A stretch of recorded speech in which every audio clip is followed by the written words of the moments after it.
During the 18th century, colonial America was in a constant struggle defending against the infringement of civil liberties. With several acts and taxes like the Intolerable Acts, Quartering Act, and Stamp Act, the American colonists grew an increasing intolerance and sentiment for independence from tyrannical rule. In April of 1775, the war started with a shot heard around the world at the Battle of Lexington and Concord. A group of Minutemen were face to face with arguably the most powerful world power of the time.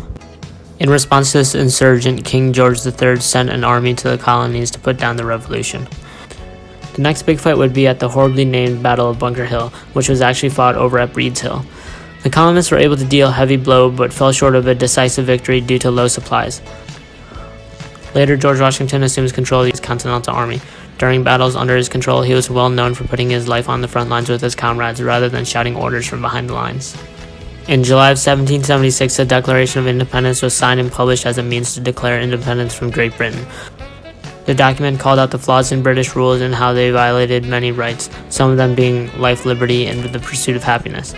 The war only rages on from there. On Christmas of 1776, Washington and his men crossed the Delaware to take Trenton from the German Hessians. Later in 1777, Washington and his army endured a harsh winter in Valley Forge, lowering the morale and numbers of his army. The French are inspired by the revolution and formally declare war against Britain and sign an alliance with the colonists. A major turning point because France was quite the military power. French revolutionaries in return hoped that the US would help them in the future when it was time for them to fight their revolution. After singing through some cabinet battles, the US was like, yeah, no, I don't think so.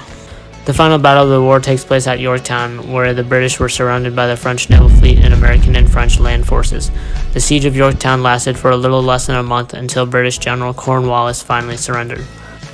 The war was ended with the Treaty of Paris, which was signed in 1783, which would provide the following provisions: British recognition of the United States as an independent nation, fair treatment to Americans who remain loyal to the Crown, establish American boundaries in the West, and resolve American debts towards Britain.